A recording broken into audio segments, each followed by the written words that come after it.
வணக்கம்.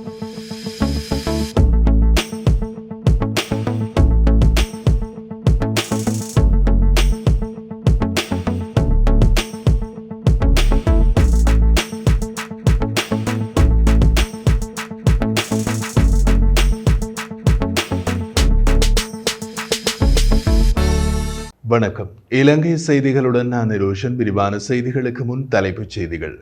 ஜனாதிபதி தேர்தலுக்கான கட்டுப்பணத்தை ஏற்றுக்கொள்ளும் நடவடிக்கை இன்று நண்பகல் 12 மணியோடு நிறைவு. ஜனாதிபதியும் அவரது குழுவினரும் பட்டப்பகலில் தேர்தல் விதிமுறைகளை மீறுவதாக நாடாளுமன்ற உறுப்பினர் டிலான் பெரேரா குற்றச்சாட்டு. மக்களுக்காக முழுமையாக சேவையாற்றக்கூடிய தரப்பினருக்கு மாத்திரமே எமது அரசாங்கத்தின் போது பதவிகள் வழங்கப்படும் என சஜித் பிரேமதாச தெரிவிப்பு. பெரும் தோட்ட தொழிலாளர்களின் நாளாந்த வேதனத்தை 1700 ரூபாவாக அதிகரித்து மீண்டும் ஒரு வர்த்தமானி அறிவித்தல் வெளியீடு. தொடர்வது விரிவான செய்திகள். எதிர்வரும் ஜனாதிபதி தேர்தலுக்கான கட்டுப்பணத்தை ஏற்றுக்கொள்ளும் நடவடிக்கை இன்று நண்பகல் 12 மணியோடு நிறைவடைகிறது. இந்த நிலையில் ஜனாதிபதி தேர்தலுக்காக நேற்று வரை 36 பேர் கட்டுப்பணம் செலுத்தியுள்ளனர். அதன்படி அங்கீகரிக்கப்பட்ட அரசியல் கட்சிகளை சேர்ந்த 19 பேருக்காகவும் மற்றும் ஒரு அரசியல் கட்சியினை சேர்ந்த ஒருவர் சார்பிலும் 16 சுயேட்சை வேட்பாளர்கள் சார்பிலும் கட்டுப்பணம் செலுத்தப்பட்டுள்ளது. மேலும் 2024ஆம் ஆண்டு ஜனாதிபதி தேர்தலுக்கான தபால் மூல வாக்குப்பதிவு நடைபெறும் திகதிகளை தேர்தல்கள் ஆணைக்குழு அறிவித்துள்ளது. இதன்படி தபால் மூல வாக்குச்சீட்டுகளை வெளியிடுதல் மற்றும் தபால் வழங்குதல் 26ஆம் திகதி தொடக்கம் இடம்பெறும் என்றும் ஆணைக்குழு தெரிவித்துள்ளது. அதன்படி மாவட்ட செயலகம், தேர்தல் அலுவலகங்கள், போலீசாருக்கும் தபால் மூல வாக்குப்பதிவு செப்டம்பர் 4ஆம் திகதி இடம்பெறும் நிலையில் தபால் மூலம் வாக்களிக்க கூறிய ஏனைய தரப்பினருக்கு செப்டம்பர் 5 மற்றும் 6ஆம் திகதி ஆகிய 2 நாட்கள் ஒதுக்கப்பட்டுள்ளன. குறிப்பிடப்படாத தபால் வாக்களிப்புகளுக்கான மறுகுறிப்பு திகதி செப்டம்பர் 11 மற்றும் 12 திகதிகளில் நிர்ணயிக்கப்பட்டுள்ளது. இதேவேளை ஸ்ரீலங்கா பொதுஜன பெரமுனவின் ஜனாதிபதி வேட்பாளர் நாமல் ராஜபக்ச இன்றைய தினம் கட்டுப்பணம் செலுத்தியுள்ளதாக தெரிவிக்கப்படுகிறது. அதே நேரம் ஜனாதிபதி தேர்தலுக்கான வேட்புமனுக்கள் நாளைய தினம் ஏற்றுக்கொள்ளப்பட உள்ளன.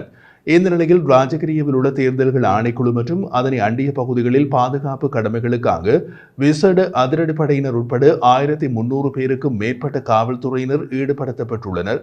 ராஜகிரிய பிரதேசத்தில் நாளை காலை 8 மணி தொடக்கம் பிற்பகல் 2 மணி வரை விசேட போக்குவரத்து திட்டம் அமுல்படுத்தப்பட உள்ளதாக பதில் காவல்துறை ஊடக பேச்சாளர் பிரதி காவல்துறை அதிபர் ருவான் குணசேகர தெரிவித்துள்ளார். ஜனாதிபதியும் அவரது குழுவினரும் பட்டப்பகலில் தேர்தல் விதிமுறைகளை மீறுவதாக நாடாளுமன்ற உறுப்பினர் டிலான் பெரேரா தெரிவித்தார்.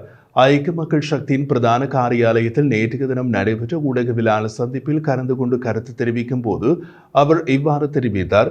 ஜனாதிபதியின் ஜனாதிபதி தேர்தல் பணிகளுக்காக அரசு இயந்திரம் பயன்படுத்தப்பட்டுள்ளது.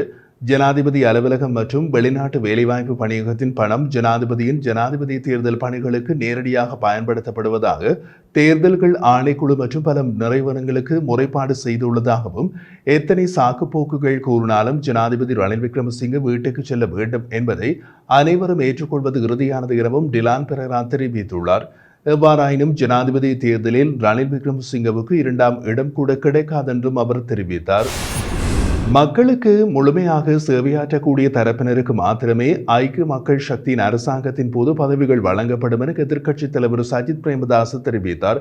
எதிர்வரும் ஜனாதிபதி தேர்தலில் எதிர்க்கட்சித் தலைவர் சஜித் பிரேமதாசவுக்கு ஆதரவு அளிக்கும் வகையில் 27 அரசியல் கட்சிகள் நேற்று ஐக்கிய மக்கள் கூட்டணியோடு புரிந்துணர்வு ஒப்பந்தம் ஒன்றில் கைச்சாத்திட்டனர்.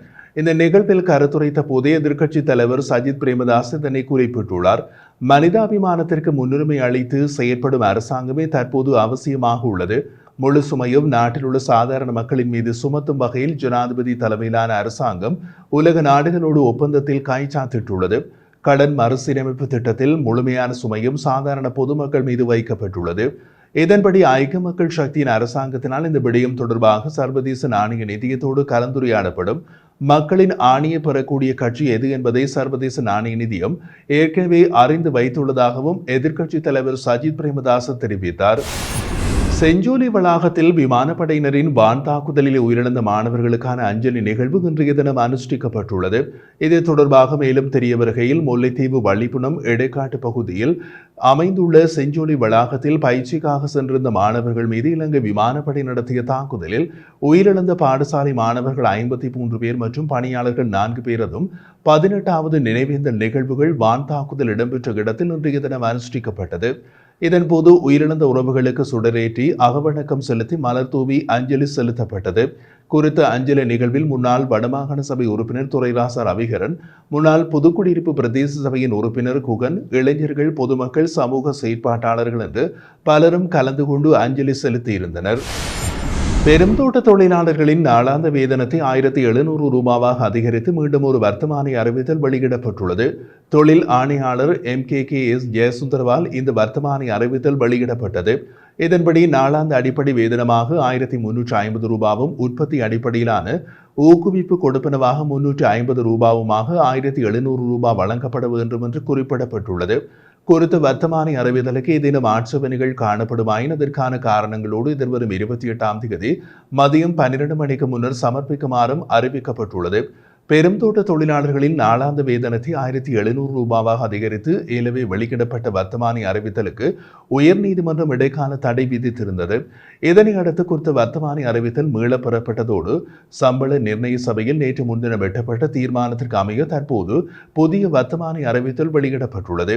இதேவேளை அரசியல் நோக்கத்தின் அடிப்படையிலேயே பெருந்தோட்ட தொழிலாளர்களின் வேதன விடயத்தில் வேதன நிர்ணய சபை தீர்மானம் எட்டப்பட்டதாக இலங்கை தொழிலாளர் செங்குடி சங்கம் தெரிவித்துள்ளது.